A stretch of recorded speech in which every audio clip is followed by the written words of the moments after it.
Halloween is never cancelled. It is like the tide, an inexorable force, pulling those who celebrate close to those who have passed before. Tonight, there is no distance between the living and the dead, and we rise once again to join you in this ever-changing revelry of decay, darkness, and fire.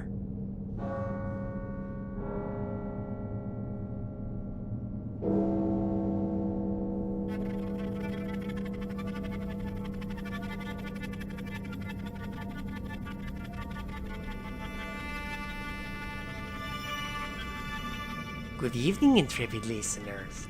We have missed you so here at Midnight Marinara, and are pleased our words reach you no matter where you are. Our peaceful rest throughout the year is always one of anticipation of this night, which marks our 7th anniversary. We have not been idle in that time, oh no, and we hope you are ready for your annual serving of fresh-baked horror.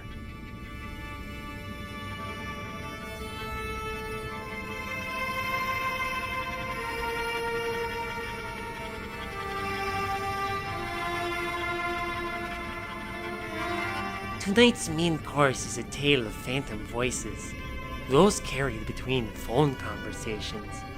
Overhearing an isolated call may not reveal much, but what if you could step back and hear the bigger effect? And what hidden terror could you glean by putting the pieces together?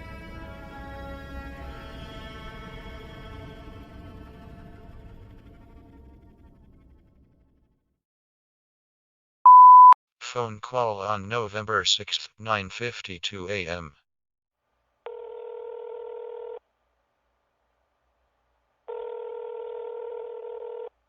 Yeah, what's up? Hi, is this Corp Storage? Oh, yeah, this is Corpse Storage. Do you need to order any bodies?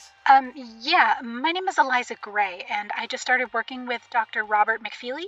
His name should be on the file. Oh, sure. We know Dr. McFeely very well. What does he need? Right.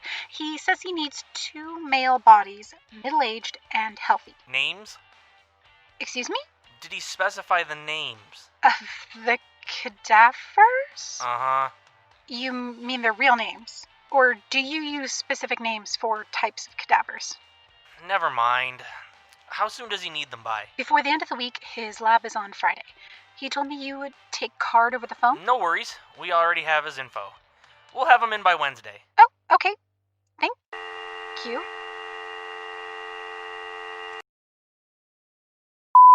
Phone call on November 6th, 1:23 p.m. Hey, Eliza. Hi, Alex. I'm stuck here all alone, bored at work. Figured I'd give you a call and see how you were doing. Work? As in RA stuff? I'm surprised you're not swamped. Well, I'm assisting Dr. McFeely, and he just gives me this bullshit office tasks, like picking up his coffee and managing his phone instead of, assisting with actual research like a normal RA would. Seriously? The closest I have come to any actual research is ordering cadavers for his anatomy classes, but he makes me order them through this weird place called Corpse Storage. I just ordered over the phone, and the guy there was so unprofessional. He didn't ask for ID, he gave me a confirmation number, anything. So, sketch. It's called Corpse Storage? It's such a creepy name. I worked for Dr. Stein last semester, and I also had to order cadavers for her anatomy. We went through a different company, though, and I was able to set up everything online. Didn't have to make a single call. She probably uses the same company the other professors use. This place can't even be found online. That's how sketch it is. What company doesn't even have a website nowadays? I think Dr. McFeely just uses this one because it's cheaper, which, knowing him, makes sense. He always bitches about the lack of funding he has for his research. That sounds about right. I heard Dr. McFeely is kind of an ass. I'm starting to realize that. I hope I can work as someone else's grad assistant next semester, but for now, I'm stuck. Well, let me talk to Dr. Stein. I could see if she has any research she needs assistance with, and you could have a reason to leave Dr. McFeely and work for her. That would be amazing. Thank you. Don't even mention it. By the way, I was planning on grocery shopping today. Do you need me to pick anything up? Actually, would you mind picking up my prescription? I was planning on going after work today, but if you're already going to be there... Say no more. Is this... Wellbutrin. Thank you. You can repay me by making dinner tonight. Can do. See you at home. Bye. Phone call on November 8th, 8:47 a.m. Hello, Dr. McFeely's office. Eliza, it's me. Oh, hi, Dr. McFeely. I'm calling from the car and I'm currently stuck in traffic. Put a note on my door so students know I am coming in late, but I am still coming in. Any student not in that classroom when I arrive will be marked down on their next assignment. Make sure they know that. Can do, Dr. McFeely. Should I write all of that on the note or let the students know to not be absent? Just the note. You're not their mother. If these students want to be doctors, they will need to start acting like them. And that includes not skipping classes. Of course. Also, have the cadavers arrived yet? Yeah, they arrived about... Yes. Excuse me? It's not yeah, it's yes. Honestly, Eliza, if you want to be a doctor, you need to speak like one. You sound unprofessional. Oh, my apologies. Yes, they did arrive about a half an hour ago. Good. What is it, Eliza? I noticed they handled the bodies without any gloves. Is that... It's fine, Eliza. As long as they're ready for my next class. Yes, Dr. McFeely. One last thing. It's regarding my research. How so? How can I assist? Well, I just learned that I'm going to have to make a lot of changes with my research because of Dr. Knotts. That I'm going to be up late tonight in the lab, so I need you to grab me a coffee. The usual. Oh, of course, Dr. McFeely. It'll be on your desk when you arrive. You're a doll. Voicemail on November 15th, 6:16 p.m. Hello, you've reached the voicemail of Dr. Casey Knotts. I am currently unavailable, but if you leave your name and phone number, I will return your call. Hello, Casey. This is Dr. Robert McFeely. I wanted to congratulate you on receiving the grant. I know it must have come as a surprise to you as much as it did me. I mean, the school made it seem like they were planning to give it to me. But you were the lucky one in the end, I suppose. That said, no hard feelings. How about we go out for drinks to celebrate? I'll have my assistant Eliza contact you and schedule you into my calendar. Well, take care. Voicemail on November 15th, 11:35 p.m. Hi, you've reached Eliza Gray. I can't come to the phone right now, but leave me a message or text me and I'll get back to you when I can. Thank you. Bye. Eliza, this is Dr. McFeely. First, you need to change your voicemail as soon as possible. It sounds completely unprofessional. You're in medical school now, not a childish undergrad. Secondly, I need you to contact Dr. Knotts and set up a congratulatory dinner. See if you can find any nearby restaurant that's not too expensive. That's all. See you in the morning. Voicemail on November 16th, 10:32 p.m. Hello, you've reached the voicemail of Dr. Casey Knotts. I am currently unavailable, but if you leave your name and phone number, I will return your call. Hi, Casey. It's me. I tried you earlier, and I don't know if you've seen my texts, but I figured I'd let you know that I got the tickets. I know I kind of hemmed and hawed about them earlier, but I figured, why not? My dad seemed pretty excited when I mentioned it to him, and this would be a really good way for you to meet my parents. And don't worry, you don't owe me a thing. Anyway, you're probably dealing with McFeely right now, so just call me back when you get a chance, okay? Don't get eaten alive out there. Bye! Voicemail on November 20th, 5:18 p.m. Hello. You've reached the office of Dr. Robert McFeely. I'm sorry that I'm not available to take your call at the present time. Please leave your name, phone number, and a brief message, and I will contact you as soon as possible. Hi, Dr. McFeely. It's Eliza. I'm calling to let you know that I won't be coming into work tomorrow. Something came up, and I have an appointment with my therapist tomorrow morning. I'm sorry for the last-minute message. I promise I will be in right away the next day. I hope you have a good evening. Thanks. Bye. Phone call on November 28th, 8:12 a.m.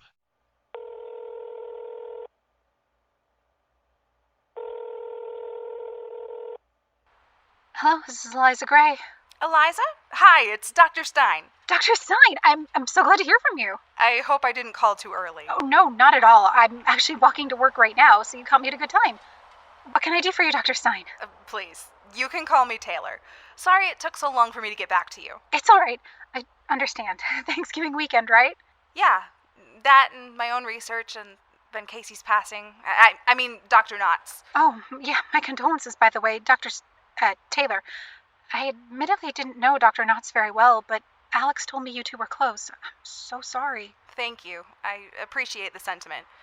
Anyway, the reason I called is because of Alex, actually. She said you were interested in assisting with my research and highly recommended you. Yes, I read your papers, and your approach to regeneration and repair of the respiratory and cardiovascular system is really fascinating.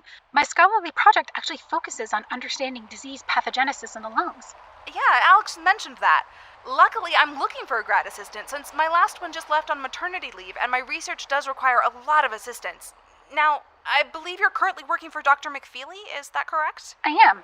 However, I feel that my research goals align closer with your work than with Dr. McFeely's. But his field of study is in lung disease as well. It is.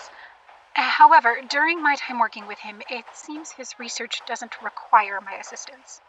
So he's making you pick up his coffee orders and scheduling appointments like a personal secretary, right? Yes. I've heard a few students tell me that. Plus, between you and me, he's a bit of a pompous dick. I am glad you understand. Now, don't get me wrong.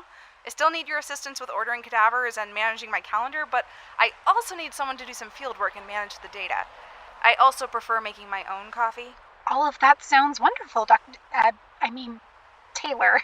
I'll talk to financial services and make sure a transfer won't interfere with your work-study grant. And then I'll confirm with Dr. McFeely that I'd like to hire you based on your own merit. Thank you so much. You have no idea how much I appreciate this. Trust me, it'll be good to have someone as passionate as you assisting me. It's been difficult having no RA for the past couple weeks. I'll send you an email once everything is confirmed. Thanks again, Taylor. I look forward to working with you. As do I. Have a good day, Eliza. You too. Phone call on November 28th, 8:25 a.m.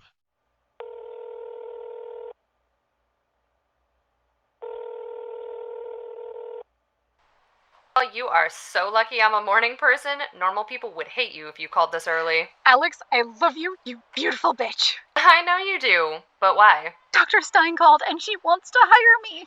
What? Oh my god, that's amazing! Congratulations! Thank you so much for contacting her and recommending me. She's so amazing and kind. I cannot wait to work with her. I knew you two would hit it off. Yeah, I just walked into Dr. McFeely's lab and oh, fuck me.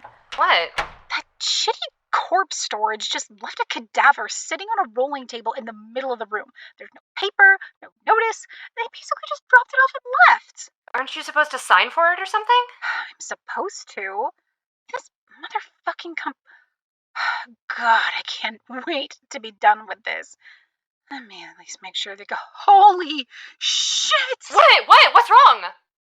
No way. No fucking way. Eliza, what happened? Talk to me. Dr. Knotts. What? The cadaver. It's Dr. Knotts. What? Are you sure? Yes, I am sure. How many fucking red hair professors do you know with buzz cuts and a giant mole on their nose? Oh my god. Oh my god. Okay. Take a deep breath.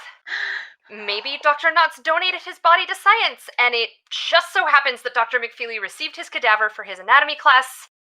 Look, it's probably just a big coincidence. You're right. You're probably right. But why would a cheap-ass company have his cadaver? Again, it's probably just a coincidence. I think I'm gonna be sick. Then go home. Tell Dr. McFeely you're not feeling well. Remember, you're not working for him much longer anyway. Maybe it'll be easier to break the news to him from a distance. Alex, I scheduled that dinner that Dr. Knotts had with Dr. McFeely. The one that he was on his way to before the car crash. Eliza, if you go down this road, you're going to scare yourself further. But if I hadn't... Stop. Eliza, I know you. You can't think like this. It's not your fault. You did absolutely nothing wrong. His death was an accident. But I should have. Eliza, please stop. I'm sorry. I am so sorry. Please come home. I will. I will. I can't believe it. I know. I'm so sorry. I'll be home soon. I'll have coffee ready. Bye. Bye. Voicemail on November 28th, 10:42 a.m. Hi, you've reached Eliza Gray. I can't come to the phone right now, but leave me a message or text me and I'll get back to you when I can. Thank you. Bye. Eliza, this is Dr. McFeely. What have I said about your voicemail? You better have it changed by the end of the week. As for your message today, I must say this is incredibly unprofessional. As someone who supposedly wants to become a doctor, you will need to correct this behavior immediately. You cannot just call out sick at the last minute whenever you wish. You will not be allowed to act like this if you are working in the medical field. You better be in early tomorrow with my coffee prepared if you want me to forgive you for this. Voicemail on December 8th, 5:09 p.m. Hello. You've reached the office of Dr. Robert McFeely. I'm sorry that I'm not available to take your call at the present time. Please leave your name, phone number, and a brief message, and I will contact you as soon as possible. Hello, Dr. McFeely. It's Eliza. I'm calling to inform you I will not be continuing my work with your office for spring semester. Dr. Taylor Stein has offered me a position as a research assistant, which I have accepted. Thank you so much for the experience, and I hope you have a wonderful winter break. Phone call on January 2nd, 8:39 a.m.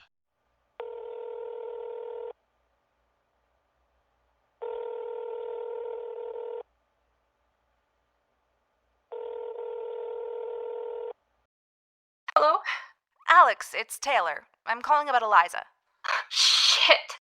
I'm so sorry. I completely forgot. Is something wrong? Fuck. Eliza. She died a few days ago.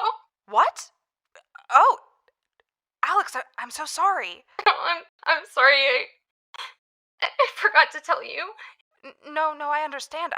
I'm just shocked. I can't believe. What happened? I mean, forgive me. That's an insensitive question. No, it's okay. She wasn't doing well mentally, and, well, Oh, Alex. I was doing so much better, too. She'd left that job with that asshole Dr. McBuckley, and she was so excited to work with you, and I'm so sorry. I don't want to cry anymore. I am sorry. I truly am. I can't even imagine. Can I call you back later? I just need to think. Of course. Please take care. Phone call on January 2nd, 12:44 p.m. Dr. Stein speaking. Have you ever heard of corpse storage? Corpse what? Corpse storage. Look, Eliza told me about them. Apparently they're who McFeely uses to get his cadavers, and they're really shady. No, I can't say I have. Okay, look. I know this seems out of the blue, but I remembered it while I was talking to you earlier. Did anyone tell you McFeely got Dr. Knotz's body? Wait, what? You didn't know? No. I mean, Casey and I had just started dating. I never got all the details. How did... Eliza called me when she saw him. Look, it shook her up really bad. I told her it seemed coincidental because I think she kind of blamed herself for setting up the dinner appointment. You know, you just can't control that shit, you know? Right. But look, I figured not everyone gets a kind of closure when someone close to them dies, and all I could think about is how McFeely would be douchey enough to just use the body of a former colleague and not tell anybody, Hey, Alex, it's okay. Just breathe.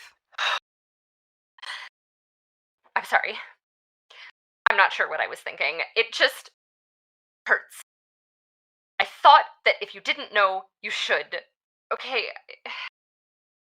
Maybe I'm just looking for someone to blame because it just doesn't make sense. Eliza was... she... It's never going to be easy. But Alex, listen. Thank you for letting me know. I had no idea, and I agree. McFeely is enough of a callous prick that he wouldn't make a big deal out of it. You said corpse storage, right? Yeah. I'll look into it. Okay. Thank you. I'll let you go. All right, but I'm here if you want to call me back any time. I'm so sorry about Eliza, and thank you, really. It means a lot that you called. Yeah, don't mention it. Goodbye. Bye. Phone call on January 3rd, 8:47 p.m.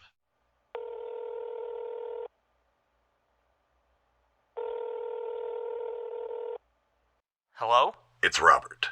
I am examining the cadaver you sent over, and I must say I am very disappointed. How so? Well, you left her just outside my lab. Anyone could have walked in by and taken her. And I was running late today, too. But sir... You're lucky she seems to be intact. Look, I dropped her off like I do with all your dead bodies. And when you're... Cadavers. They are called cadavers. Ah, for Christ's sakes, you call yourself a professional? Fuck, what do you want from me? I did exactly as you requested in the order.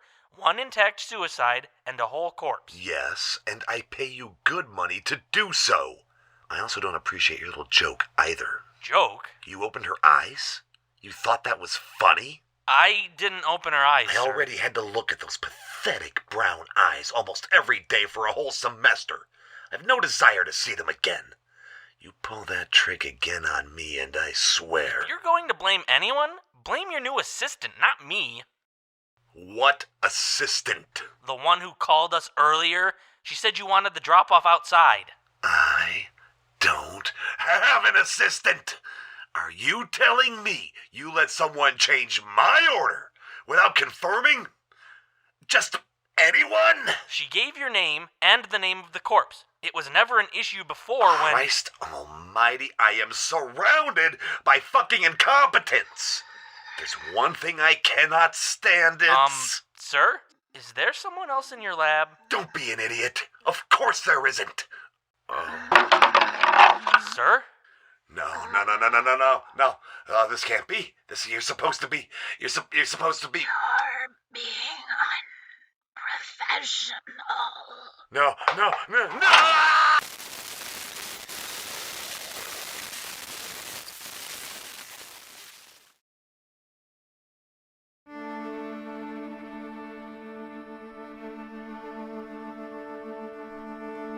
We apologize for the inconvenience, but Dr. McFeely can no longer take your calls.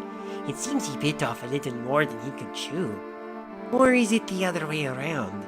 Either way, we hope this story has let you sated for the time being. Inevitably, we will rise again, as long as there are sinister tales to tell.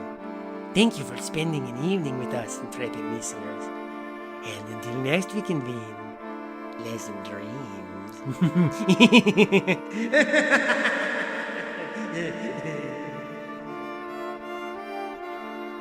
Midnight Marinara is written, produced, directed, and mixed by David King, with assistance from Kaela King. This episode featured the voices of, in order of appearance, Nate Morse as the Body Snatcher, Marissa Yardley as Eliza, Angi Viper as Alex, King Mob as Dr. McFeely, David King as Dr. Knotts, and Gwendolyn Pinkerton as Dr. Stein. Deadline was written by Kaela and David King, inspired by The Body Snatcher by Robert Louis Stevenson. Our opening and ending themes are by John King. Did this bleak and terrible story help you in these bleak and terrible times? You can make sure we return from a dormant state next year by subscribing to this podcast and leaving us some feedback with a rating and review on Apple Podcasts. You can also email us at midnightmarinara@gmail.com or follow us on Twitter @ScarySauce. As always, we thank you for listening, hope you're staying safe, and wish you a wistfully woeful All Hallows Eve.